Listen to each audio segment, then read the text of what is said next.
अच्छा डॉक्टर साहब ये फरमाइए कि 74 मुल्कों ने कि उन्होंने ये IMF के साथ किया, वर्ल्ड बैंक से लिया, कोई एक भी नहीं था जिसका भुरकस ना निकला हो, कोई भी प्रोडक्टिवली उन कर्जों को इस्तेमाल नहीं कर पाया। इसकी क्या वजह है? हिंदुस्तान ने पहला IMF प्रोग्राम साइन किया था और उनकी कामयाबी देखिए कि उसके बाद कभी उन्हें प्रोग्राम करने की ज़रूरत नहीं पड़ी वापस जाने की।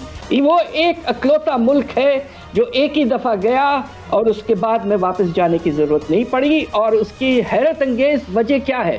तो एक मुल्क है जो कामयाब रहा है। मुझे एक बात बताओ, वो एहसन इकबाल ने आज एक प्रेस कॉन्फ्रेंस कर दी, उसने पाकिस्तान को कर्जस्तान बना दिया। I object to this word. Pakistan की मईशत को जहां उड़ान देने के वादे पाकिस्तान तहरीक इंसाफ ने किए थे, वहीं आज की ताजा खबर यह है कि हर पाकिस्तानी की गर्दन पे 2,35,000 रुपए का कर्ज है। यही तो मसला कि इनका कर्जा भी डबल हो गया, ना कोई प्रोजेक्ट हुआ ना कोई काम हुआ। लेकिन हमें यह भी मालूम है कि अगर हम इंटरनेशनल मार्केट को देखते हैं तो हर मुल्क के पर कैपिटा इनकम को अगर हम मेजर करने लग जाएं तो हम तो साउथ एशिया के अंदर ही अच्छे खासे पीछे हैं।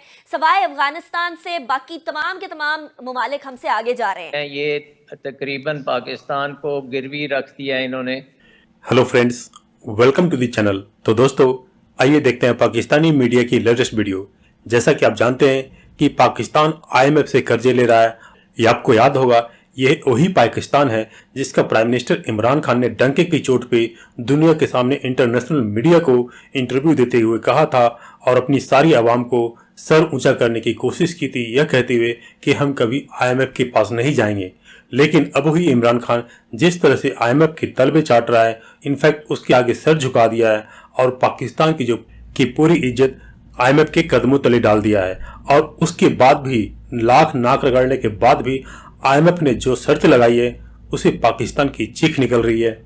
और यहाँ पे पाकिस्तानी मीडिया डिस्कस कर रही है कि आखिर पाकिस्तान IMF से बाहर क्यों नहीं निकल रहा है, जबकि इंडिया जैसा मुल्क जिसने कभी एक बार IMF से कर्जे लिया था, लेकिन उस कर्जे के बाद इंडिया ने कभी IMF की तरफ रुख नहीं मोड़ा, बल्कि उस कर्जे के बाद इंडिया ने कभी पीछे मुड़ के नहीं देखा और तरक्की की राह की रफ्तार पकड़ी। तो ही पे पाकिस्तान ने जब से कर्जे लिया है उसकी रफ्तार और बैकवर्ड हो गई है। तो दोस्तों आइए इस वीडियो को देखते हैं।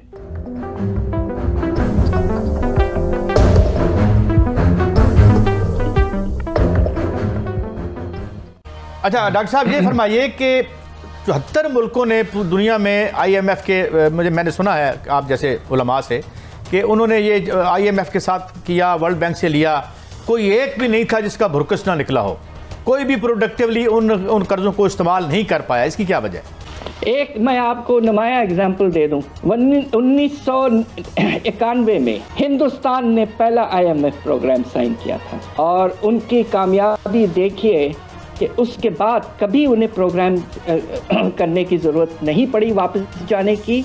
और शरे नमू उनका 6 से 7% मुसलसल पिछले 30 साल रहा है। वो एक अकलौता मुल्क है जो एक ही दफ़ा गया और उसके बाद में वापस जाने की ज़रूरत नहीं पड़ी। और उसकी हैरत अंगेज वजह क्या है? आपको तो शायद पता होगा कि मैं यूनाइटेड नेशंस का अंडर सेक्रेटरी जनरल रहा हूँ। जब मैं उनके prime minister doctor Manmohan Singh से मिला तो उन्होंने कहा कि डॉक्टर साहब, डू यू नो, इन 1991 हमने जो रिफॉर्म पैकेज इंप्लीमेंट किया था हमने आपसे सीखा था। आप उस जमाने में एक बड़ा प्रोग्रेसिव रिफॉर्म पैकेज लाए थे, हमने इंप्लीमेंट किया। हमारे यहाँ सिक्योरिटी थी, सेफ्टी थी, हुकूमतें चल रही थी। आपके यहाँ हर 2-3 साल बदल रही थी। हम कामयाब हुए, आप फेल हो गए। तो एक मुल्क है जो कामयाब रहा है। मेरे नजदीक तो आज जो पिछले 1-2 दिनों से शोर मचा हुआ है मुल्क की इकोनॉमी शरह सूद डबल, जो शरह सूद भी डबल होने को जा रही है। IMF ने पाकिस्तान को, जो मैंने शो में भी कहा था कि अब हमें स्टेट बैंक से रिक्वेस्ट करने की बजाय IMF से रिक्वेस्ट करनी पड़ेगी। मसले हमारे हैं, दाल महंगी हो गई है, घी महंगा हो गया है, लेकिन एक खुशखबरी है। आज मुझे बताया गया कि चीनी 2 रुपये किलो या 3 रुपये किलो सस्ती हो गई है। देखिए हम हमेशा बुरी बातें करते हैं, अच्छी बात ही हम करते हैं। मैं आज आपको अच्छी बात ही बता रहा हूँ कि चीनी की कीमत कहीं पे 2-4 रुपये कम हो गई है। लेकिन मैं क्या करूँ, मसूर की दाल और महंगी हो गई है, चने की दाल और महंगी हो गई है, घी महंगा हो गया है, अंडे महंगे हो गए हैं। मुझे एक बात बताओ, वो एहसन इकबाल ने आज एक प्रेस कॉन्फ्रेंस कर दी, उसने पाकिस्तान को कर्जस्तान बना दिया। I object to this word Ahsan Iqbal. अरे अच्छा, वो कहते हैं कि हर पाकिस्तानी की गर्दन पे 2,35,000 35,000 रुपए का कर्ज है। जो एहसन इकबाल बात कर रहे हैं ये बिल्कुल ठीक है, हम बहुत बड़े कर्ज में हैं, लेकिन ये कर्ज इस गवर्नमेंट ने नहीं लिया, ये पुराने कर्जे आ रहे हैं और मैं सबको ब्लेम करूंगा। आपकी एहसन इकबाल साहब ने जिस तरह बयान किए उसमें कोई दूसरी राय नहीं है, ये तो फिगर्स हैं जो पूरे पाकिस्तान का दुनिया को पता है कि पाकिस्तान का कर्जा 94 बिलियन से 127 अरब पे चला गया, जो किसी हुकूमत ने 6 सालों 7 सालों में उठाया था, इन्होंने 3 सालों से उठा लिया। यही तो मसला कि इनका कर्जा भी डबल हो गया, ना कोई प्रोजेक्ट हुआ ना कोई काम हुआ। पाकिस्तान की मईशत को जहां उड़ान देने के वादे पाकिस्तान तहरीक इंसाफ ने किए थे, वहीं आज की ताजा खबर यह है कि गैस के अंदर 157.5% इंक्रीज करने की दरखास्त दे दी गई है। इसका मतलब यह है कि डबल नहीं बल्कि 157% कीमतें बढ़ा दी जाएंगी गैस की। एक तरफ गैस आ नहीं रही है, दूसरी तरफ गैस की कीमतें बढ़ाने की बात कर रहे हैं।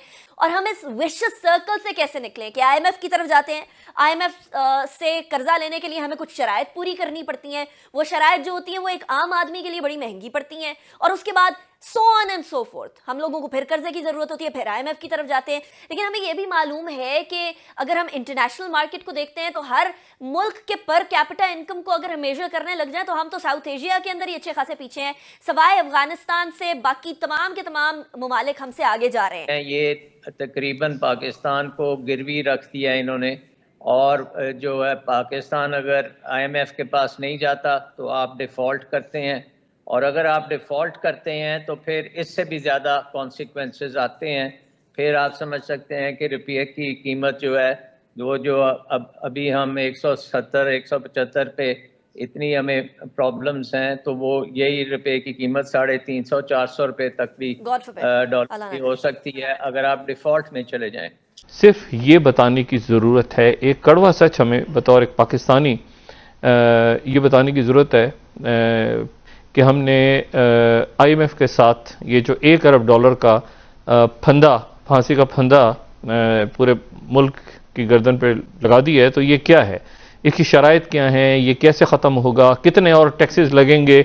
स्टेट बैंक ऑफ पाकिस्तान अगर जो कह रहा है, जो बात ये कि 36,000 रुपये 2008 में हर पाकिस्तानी के ऊपर कर्जा था, फिर यानी पीपल्स पार्टी की हुकूमत आई, पीपल्स पार्टी की हुकूमत ख़त्म होती है तो वो 36 से 86,000 रुपया हर पाकिस्तानी के ऊपर कर्जा हो गया।